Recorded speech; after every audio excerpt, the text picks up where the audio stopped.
Welcome to another episode of Tyrannus Hall, a grace-filled space where we discuss the missional calling of the church and, in particular, the Canadian Reformed churches. My name is Bill DeYoung. I am a pastor at Blessings Christian Church in Hamilton. Typically, I'm joined by my co-host, Winston Bosch, who is away presently. But I'm so delighted to introduce a new guest host, and that is Phil Grotnice. He is the pastor of the Phoenix United Reformed Church. And of course, the United Reformed churches are quite similar to Canadian Reformed churches in terms of both strengths and, I suppose, challenges. And Phil has been involved in the missional church movement, at least in its Reformed configuration, for some time. And he is going to lead most of this interview. And I'm going to give him now the opportunity to introduce to you our special guest for this episode. Welcome, Phil.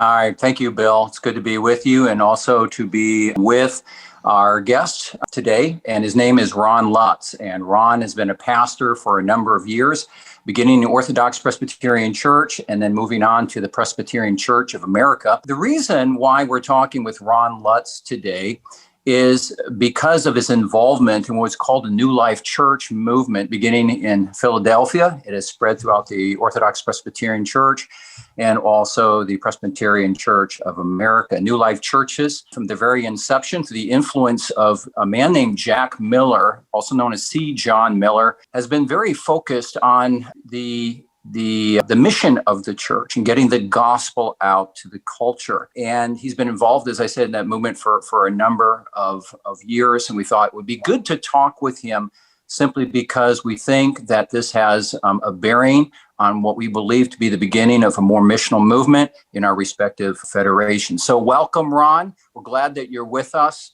And Ron, before we get into some of the questions that we have for you today, maybe you give us a little bit of a background, a little bit of a bio on you and your ministerial life. Thank you. It's good to be with you today.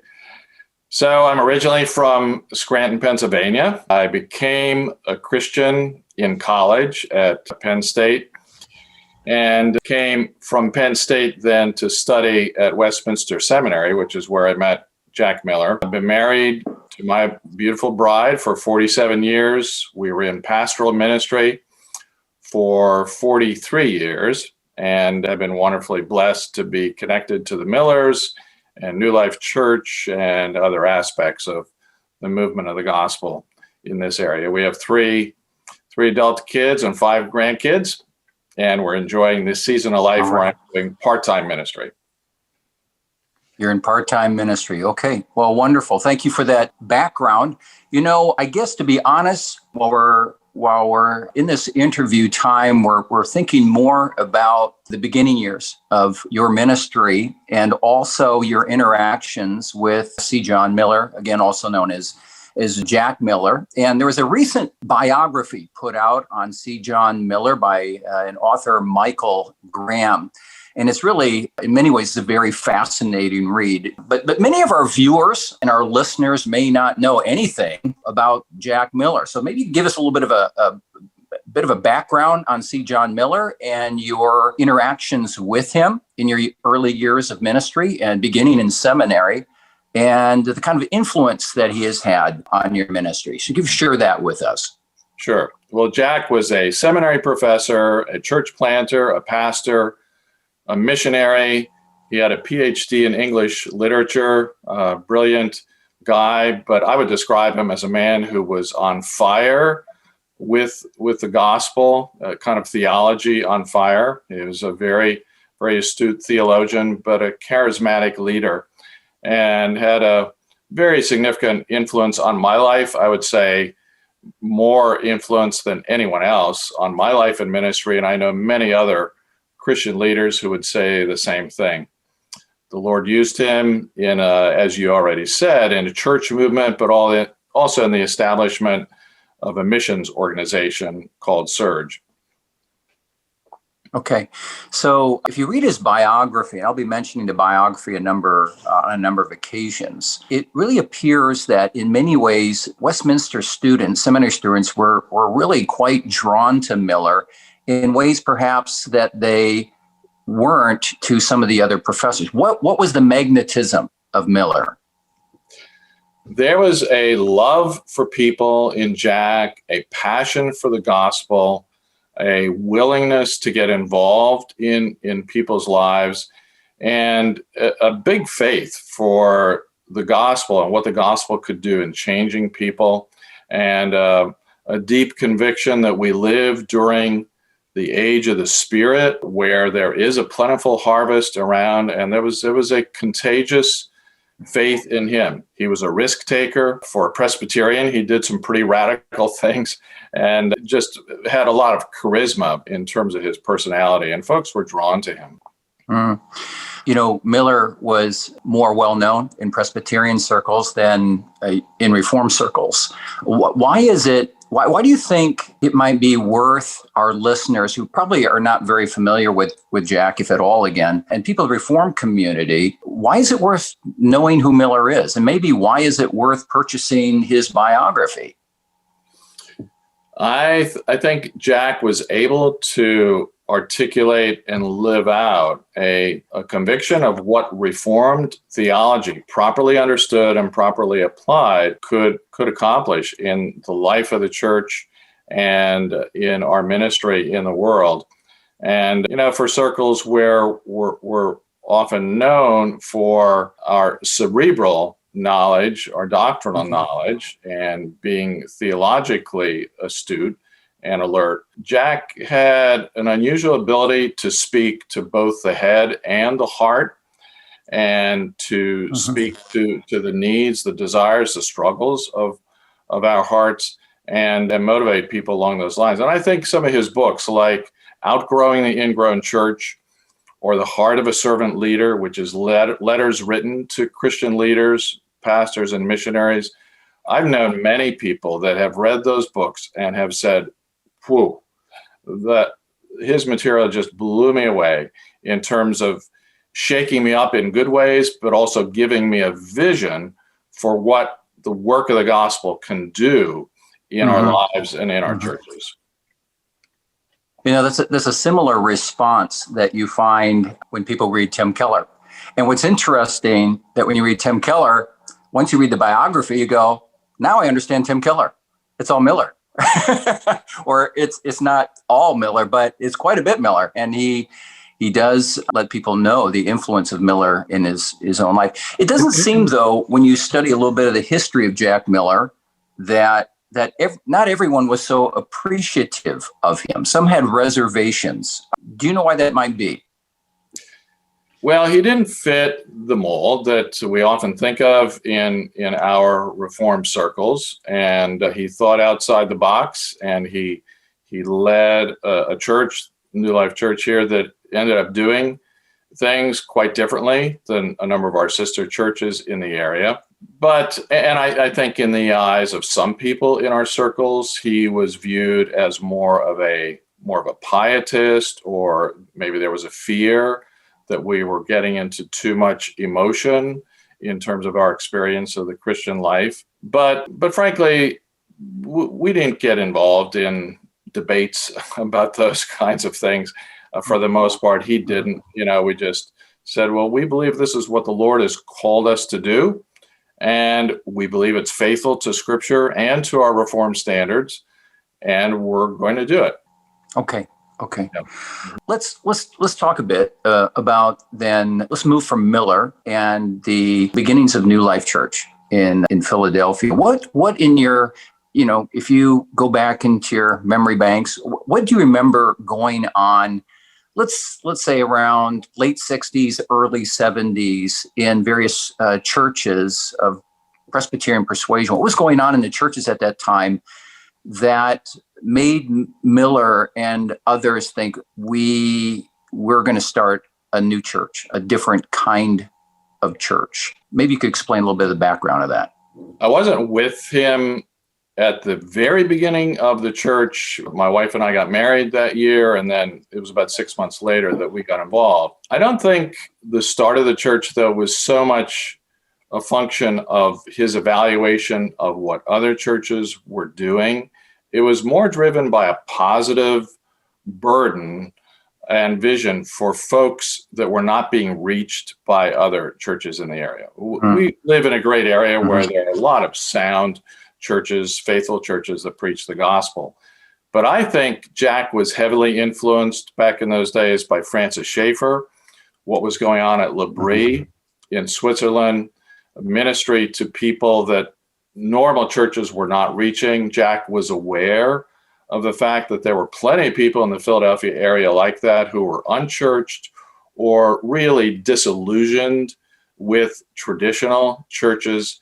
And his burden was to reach them with the gospel. And that influenced the way everything was done in the very beginning of the church. So we weren't targeting folks from other existing churches. It was really a heart for the unchurched who had not been reached, the broken people, the needy people around, folks that would probably never enter a normal church building. On the other hand, Ron, there's I think that this is probably an effective way to change church culture as well. In my own experience, it's very difficult to change the culture of an established congregation. It's like turning a ship. And I think that sometimes a lot more good just can be done starting from fresh with a very positive vision, kind of understanding that there will be some pushback and people will see that things are being done a little differently. They might be a little unnerved by that. But I think even there, the best defense is just integrity over time, faithfulness and fruitfulness. And it really seems that Jack Miller had that ambition. He wasn't intending to disrupt the church or be this maverick, but he really was motivated by a heart for the gospel and a heart for people. Isn't that the case? Mm-hmm. Yes, that's very true. And that was evident in so much about his life and the kind of evangelism that he did, just as a citizen, not so much as a pastor, but people that he would meet and share the gospel with, the way he and Rosemary opened their home to folks. Yeah, and it was a contagious kind of faith that just drew and attracted many seminary students to him. We wanted to be around him. We wanted to be mentored by him and to learn what the Lord was doing in him and through him. You know, Ron, there's a fascinating story in the biography about Bob. I hope I'm pronouncing this right. Heppy.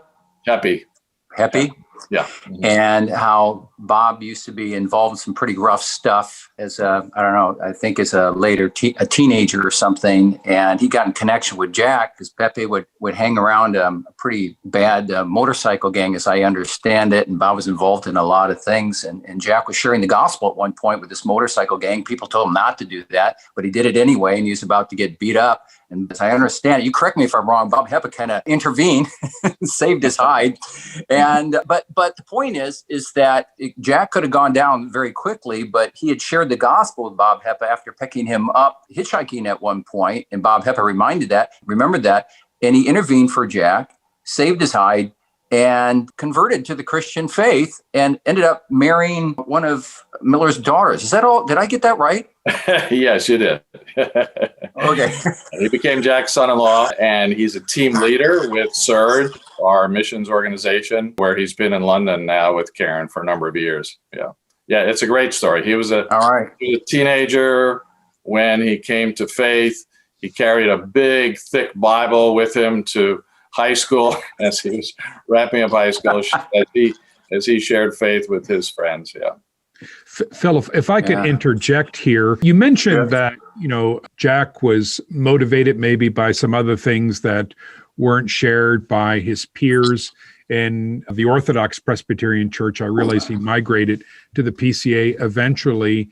What was different about the church that he launched in comparison with neighboring churches? Was this, did it have a different character in terms of worship and preaching? I imagine all of these things, but what really distinguished his church from others?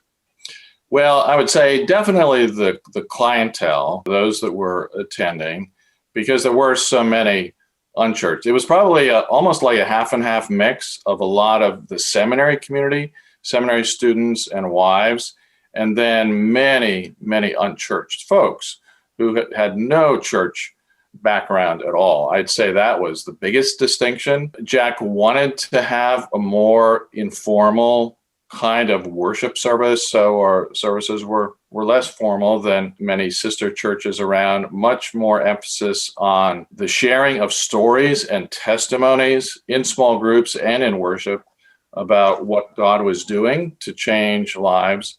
A very strong emphasis on small groups from the very, very beginning, just emphasizing that we need to be in community, we need to be in each other's lives, we need to speak truth and love to each other and help each other grow.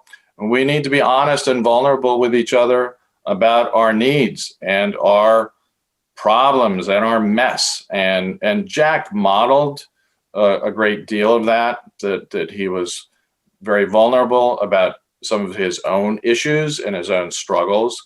And that was, again, attractive. He wasn't up on a pedestal as a hero who was perfect. He was honest about his sins and his weaknesses and invited the rest of us into that. And I would say the willingness to get involved in the messiness of people's lives. We ministered to some very broken people who had come out of problems with drugs, very dysfunctional family backgrounds, all emotional issues, all kinds of things. Frankly, some pretty high maintenance people. But Jack modeled a love for these people, and he pushed many of us seminary types who would have been inclined to do a safer, more cerebral kind of ministry. He kept pushing us in good ways to love these folks, to get involved in their lives, to be willing to serve them, to open up our hearts and our homes to them. So those were just some wonderful characteristics of the early days of the church. Ron, the way that you describe New Life Church and the influence of Miller is very reflective in my mind of what a lot of churches are doing, whether Reformed Presbyterian and especially in the evangelical community. All those points that you made, but that must have been really quite unusual, I would think, in the mid-70s. Or am I wrong?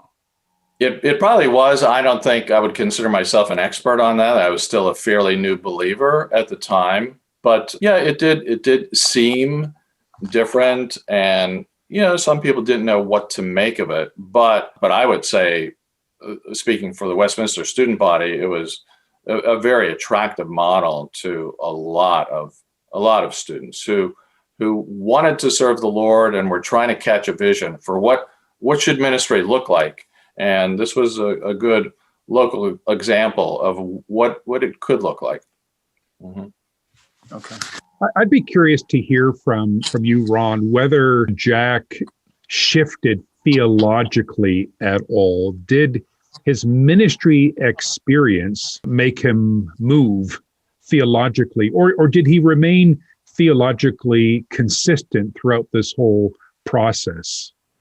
I would say he did remain very theologically consistent. He was converted in an OPC background in California, and was trained in our circles right from the beginning of his Christian life, and embraced Reformed theology with all of his heart, with all of his being. But I would not say that his theology changed or shifted at all over the years.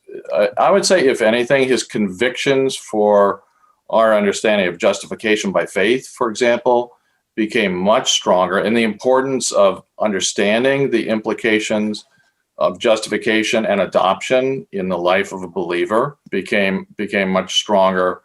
I think the big change for him was that the Lord revealed to him a lot of his pride and self-righteousness, and sometimes his righteousness in his correct doctrine, and humbled him about all of that, because we're in circles where often there can be a lot of self-righteousness about, I have the truth, and then a judgmental spirit towards others. And he saw that in himself.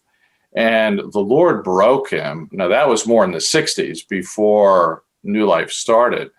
But he went through kind of a spiritual transformation, late 60s and 1970, and had a new broken spirit and then a conviction of what the gospel could do flowing out of that. And Jack had a great sense of humor. And after a lot of what he went through, he would often go around introducing himself by saying, "Hi, my name is Jack, and I'm a recovering Pharisee." And would that we would all be willing to come to that point? Exactly. Yeah. You know, honestly, and I don't want to dwell on the negative, but I want to say this: with the influence of Miller and the emergence of New Life Church, and from that, it spawned a number of other New Life churches. Invariably, with the kind of transparency of Miller and his kind of emphases, and it seemed like Miller was really bold. He did not mind calling out individuals because he was willing to call out himself, it appears to me. And I can see where it would emerge among some people in the community where they would be a bit uncomfortable with that, maybe even a bit suspicious. And the reason why I say that is because, again, in the biography, Graham writes about some people ascribing the label, instead of New Life, they called it Wildlife Church, right?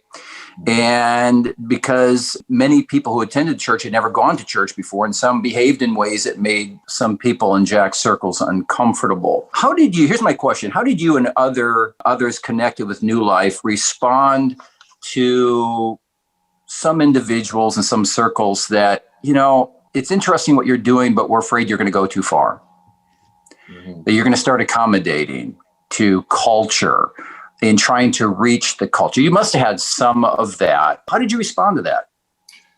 To be honest, I don't think we dealt with a lot of it directly. I know that things were said by people and certain people had opinions, but frankly, we weren't looking for arguments. We weren't looking for debates. We didn't take the bait if it was there. And for the most part, we wanted to speak well, not for the most part, we wanted to speak well of others and be at peace with our Christian brothers and sisters. We always worked very hard at being active and faithful in our presbytery. And I think we were respected in our presbytery, first in the OPC and then later in the PCA, so that they knew, because we were bringing so many candidates through presbytery to come under care and for licensure and for ordination, they could tell that we believed everything in our Reformed standards. We held Orthodox beliefs. Maybe our practices differed from theirs in some ways, but I think for the most part, they could have confidence in that. They respected where we were coming from, and they said, "Okay, you're coming up with some different strategic decisions about how to do ministry, but we know we're on the same page." And again, we were not looking for debates for those who wanted to question what we were doing or bring up, for example, the regulative principle of worship or something like that. And we were able to maintain, for the most part, in the OPC and in the PCA, very good relationships with our sister churches. That was important to us. To me, it does occasion the question, and Phil probably knows the answer here, having read Graham's dissertation, but why was the move then made to the PCA? I mean, on the surface, it seems to imply unhappiness with the OPC for one reason or another. Maybe you could just briefly account for that transition.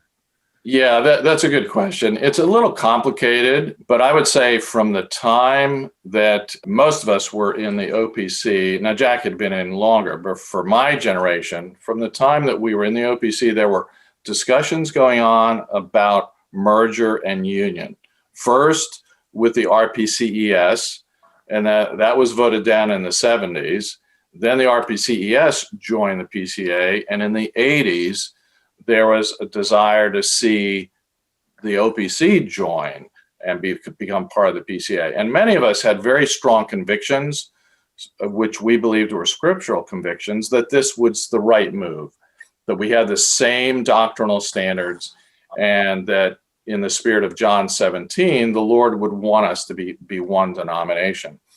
So when a pretty decisive vote was made by the OPC in the 80s, I believe in 86. That led to the move of many OPC pastors and churches into the PCA because we felt that that was where we really belonged. And we felt that that OPC no vote on union was unfortunate. Yeah. So, yeah, it was sad. It was sad to make that move. We did it with tears in our eyes. I mean, literally, but we felt that that was a more appropriate home for us with our vision and values. You know, from the book, you really get the impression, and I think you're right, that it was a very especially difficult move for Miller, having been converted through the Orthodox Presbyterian Church in San Francisco in his earlier years. I guess my takeaway from this in terms of the last 5 minutes or so is that Miller, you and others connected with the New Life Church movement were not rebels with a cause, but you were pastoral in your approach, very kind of measured and respectful approach. That's my takeaway from it, and that's good to hear. I want to move on to something else that's somewhat personally interesting to me, maybe interesting to our viewers. There, in the book, Graham notes that, and you mentioned this earlier, that the Millers were very involved in home hospitality, and so were a number of people in the church. And that the Millers were so deeply involved in home hospitality at one point that New Life Church thought, well, we need to relieve them of some of the work that they're doing in this area, as much as they enjoyed it. And they said, we want to begin a home ministry based upon an actual house that New Life Church purchased called Hillside House. And maybe you could tell us a little bit about Hillside House. How is it a benefit to New Life Church? And would you suggest such a ministry to other churches? It seems like kind of reflected a little bit of the L'Abri ministry of Francis Schaeffer, of whom Miller had interaction. So maybe you could talk a little bit about that. Mm-hmm. Yeah, thanks. That's a good question. Jack and Rosemary, for a period of time, took a series of very needy, broken people into their home and ministered to them, folks who needed a family experience, needed structure, needed help with basic skills of life. They got to a point where they couldn't sustain that, and then they were traveling a lot. So we bought a house, actually right around the corner from the Miller's home in Jenkintown. We bought that before we ever owned property for our worship. And we had a series of a couple of young couples who were house parents to host that ministry for people who would come for X number of months, who were broken and needy and needed help and needed a family experience. And it was a wonderful ministry that went on, but it didn't last too long, because I think partly because it was so labor intensive and so hard to find the right kind of house parent for it. We're really thankful that we did it, because it was back in the day when our church had a reputation for ministering to people like this. So we'd get referrals from here and from there, and people would say, do you have a place for me? That kind of died out over the years, that need and those kinds of requests. But it was a great ministry for a season. I'm not sure it would be a ministry that most churches could or should pursue, but I'm very thankful we did it. We saw some lives really helped and really changed by the gospel through that experience.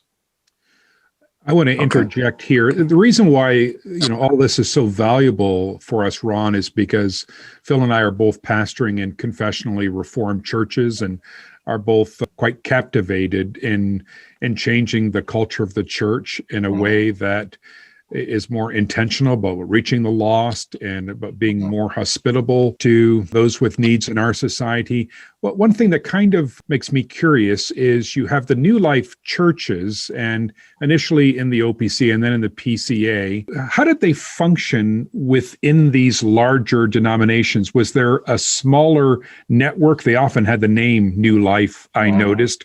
Were there New Life meetings that happened independent of presbyteries? What was the character of, the disciples of Jack Miller and the churches that they planted? What was the kind of collaboration that existed among them? That's a good question, and it was a tricky question to deal with.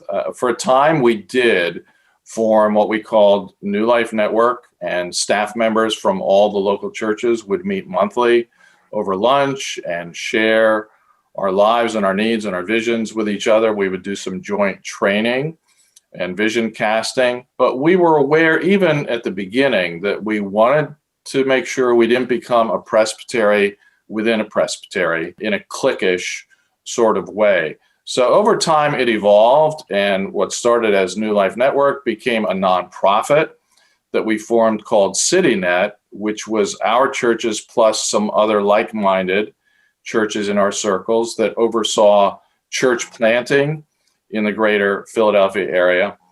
And then that morphed later into us bringing the New Life CityNet vision into our local presbyteries, and especially our church planting vision was really embraced by the two PCA presbyteries that we were in.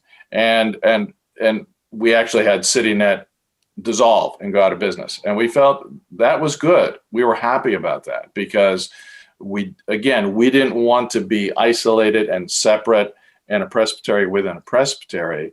And we thought it was a win-win when our presbyteries embraced some of the vision that we had brought to the table. So it was tricky to figure out how to do that, but I think the Lord gave us grace to pursue it in a way that built the unity of the church rather than dividing the church. You know, the church is imperfect, as you know, at best.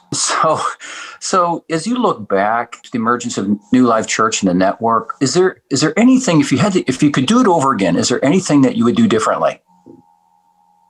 I think the biggest thing that comes to mind is we could have and should have been faster to apply the implications of the gospel and gospel humility to the life of the church in the early days, because there was a pride and an arrogance. We thought it was pretty cool that we were doing what we were doing. We were zealous for the gospel. We were zealous about evangelism and discipleship and all the rest.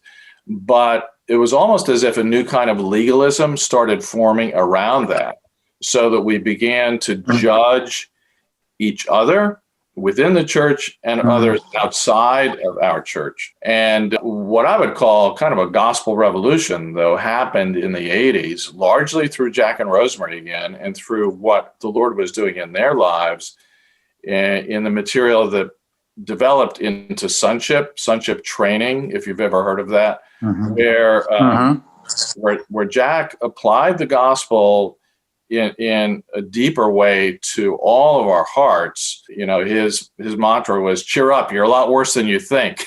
But then cheer up, God's grace is much bigger than you could ever imagine. But I think we were in danger of a self-righteous, judgmental, legalistic spirit taking over in the midst of all this in the early years. And frankly, the development of all of that sonship theology really saved the day. And that became something that has, I would say, shaped the culture and the life of our churches ever since. And we keep reinforcing it again and again and again. Yeah, thanks for that. That is very, very instructive. I really appreciate that. Listen, we're starting to run out of time, and I just have one more question, and maybe Bill might have a question or two for you as well. My final question is this: if Jack Miller were alive today, what advice do you think he would give to churches in conservative settings who are aspiring to be more missional in perspective and practice? What would he say? What, in terms of, hey, consider this, beware of that. What would he say? Yeah, that's a very good question. I think he would say a lot of the same things that he said all the time back in the day. The way up is down. Remember that grace flows downhill. Remember the call of the cross to humble ourselves and serve others. But it would also remind us that the fields are white for harvest, and there's a lot of work to be done out there. So one of his slogans was, if you don't risk, you're going to rust. So take risks, reach out, serve the Lord, put yourself on the line, He is with you. He is for you. He will work in you and through you. But keep the gospel central. And preach. Another one of his slogans was preach the gospel to yourself all the time, in terms of reminding yourself of what Christ has done for you and who you are in him. And those truths have really lived on and have borne so much fruit in our circles around here since. But yeah, I think, he led this movement that was not just local, but he led teams to go overseas to Uganda during wild times to do street preaching in Ireland. He just modeled a missional and missionary lifestyle. And there's still a lot of work to be done. So get out there and do it. That's wonderful example. Go ahead, Bill. Fascinated to hear. And he was obviously a very gifted and well-rounded person as an individual with a lot of charisma, it seems. My final question for you, Ron, would be, so it seems he had this charisma as an individual. He had a heart for the lost, was very effective by all accounts as an evangelist.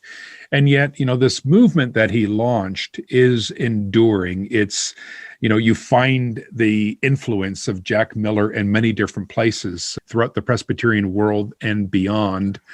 What did he do in particular to ensure that this movement was not going to remain local? You indicated that it rapidly spread. What part did he play in ensuring that this would be, faithful and fruitful for years to come? What was his long-term vision, and how did he pursue that? I think Jack was given many opportunities to influence Christian leaders. Because of his reputation that spread, because of his charisma, there were many Christian leaders around the country that sought him out in our circles, that had him come and speak to their churches and to train leaders. So was that intentional and strategic on his part, or was he just responding? I'm not sure. It was probably some of both, but he ended up being a great influencer of leaders. I mean, I would say he was the biggest single influence in my life, but I know of many pastors, missionaries, Christian leaders, men and women, who would say the same thing about Jack and about his wife, Rosemary, because they have really invested in leaders. Rosemary is in her mid-90s. In some ways, she is still my wife's mentor, even now, in terms of the kind of relationship that they have. And he led people, and he took people with him overseas to get ministries going in Uganda and Ireland and in other places, and was an active recruiter and could spot gifts and leadership talent and recruited people and put a big vision out in front of them. Like one couple that I'm thinking of, he recruited to go to Spain, to Granada, Spain, and start a ministry there for our organization. And they went, and they've had an amazing ministry. So I think he had an eye for leadership and leadership potential, and he invested strategically in leaders. And he had a faith for what the Lord could do in and through other people. I think he believed that the Lord could do something good in me and through me before I did. and that encouraged me so much in my development as a leader. Ron, thank you so much for giving of your time with us and sharing stories. The legacy of Jack Miller, we're very grateful for the ways in which the Lord has used him, and we're grateful for the ways in which the Lord has used you and is using you.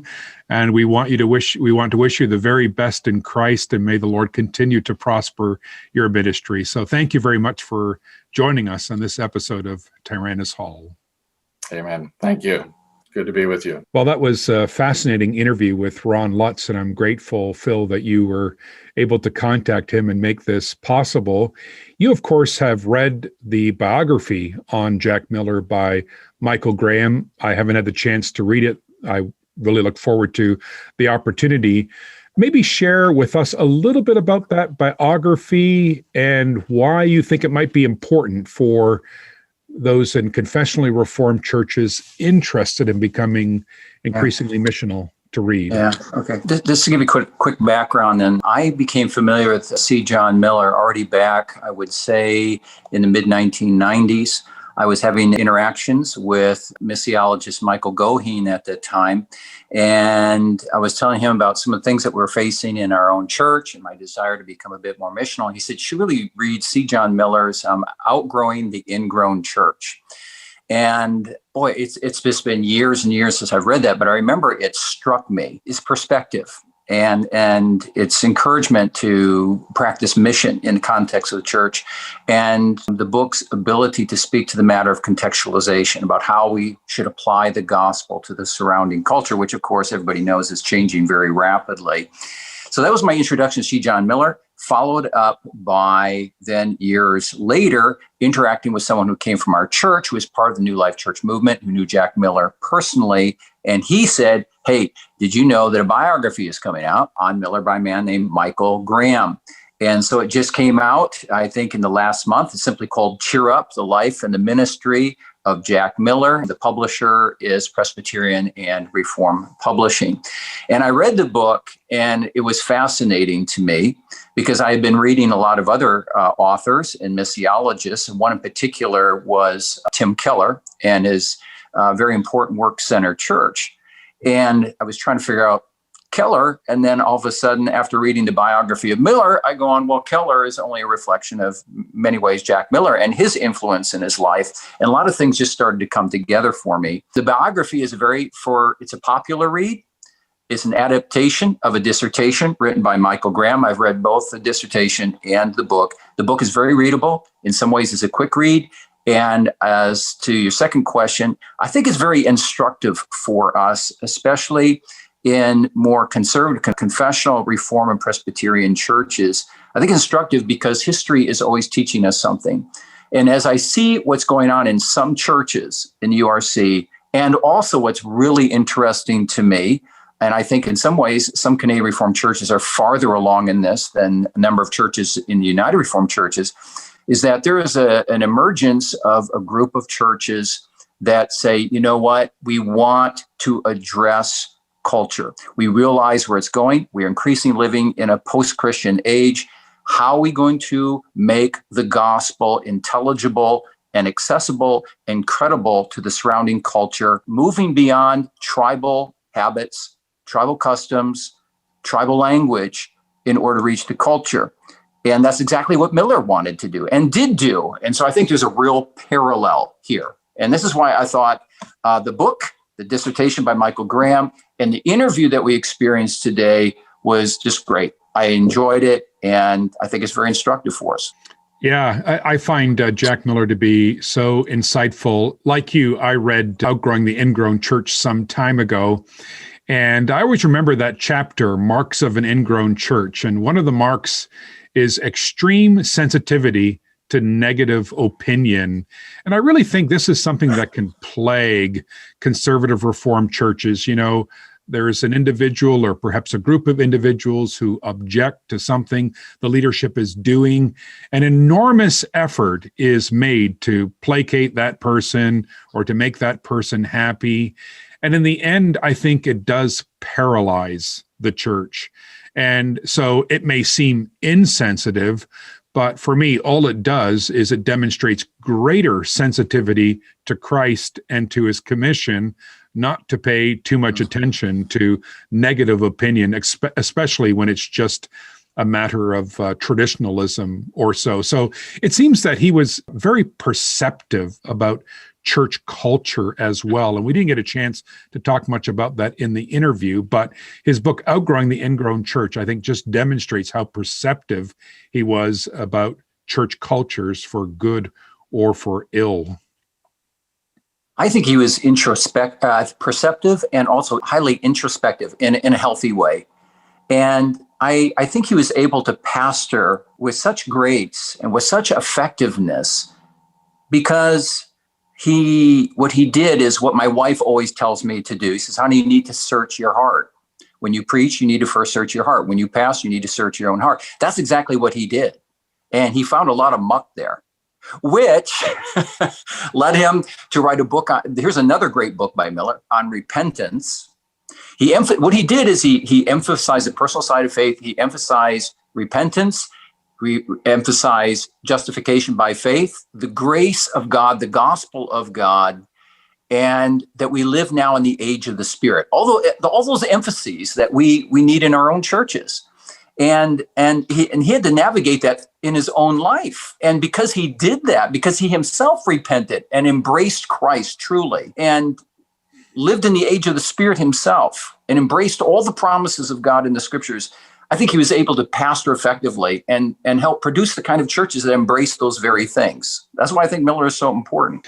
Yeah, and I think that he left an example that's worthy to aspire after. Not that we want to elevate a man, but we do want to honor the faithfulness of someone's legacy.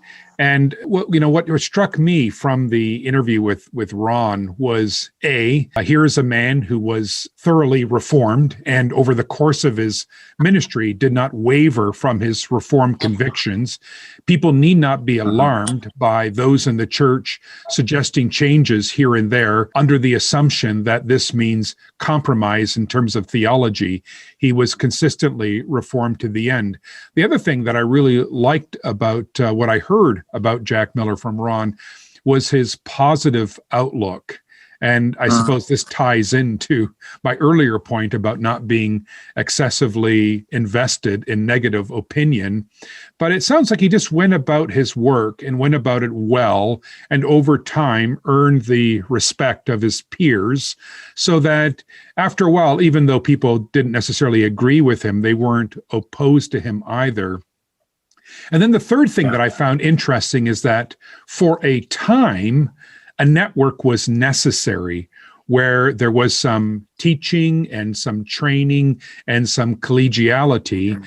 But the moment that the movement was more fully embraced by the denomination in terms of its assemblies, the presbyteries, the movement was no longer necessary. And I suppose it is a feature of movements and networks that they have a shelf life. But let me end with this question, Phil. What do you think about that as a way to effect change in Reformed federations and denominations? Might there be a place for a network of sorts of missional churches and missional pastors, and how might that network function?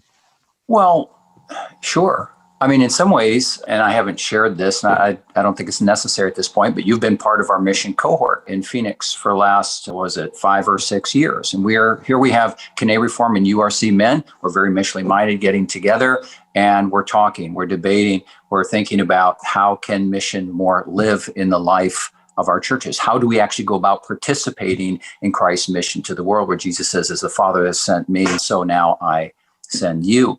And the spirit of the Phoenix cohort, and was I think the Phoenix of Ron Lutz. And what I sense is the mindset even of what you're doing at Blessings and within the Canadian Reformed churches as a whole, with churches somewhat emerging like Blessings, is that you're not there to, as much as people may perhaps think this or say this, but I don't think you're mavericks. I don't think you are independentistic. What you're trying to do is you're trying to gather a loose network of mission-minded churches working together for the betterment, not the opposition to, but the betterment of the Federation as a whole. And you want to do that without jettisoning your Reformed theology, but also your Reformed ecclesiology. That is the way you do church, right? We're not here to throw baby out with bathwater, right? And you remember, if I can just add this, you remember Lutz really said that one of the trials that they experienced in the beginning was pride. People are not doing it our way. Look at all the people are flocking to us. And these other churches, they're not doing it our way, or they're not thriving in the way that we should. And so a new Phariseeism starts to take over. You don't want that. You want a network that's going to serve the Federation. That's what Phil, from one recovering Pharisee to another, thank you. Thank you for being a co-host with us. That was good. Hopefully we can collaborate soon again on something else. Thank you. Yeah, Lord willing. Thanks, Bill. you.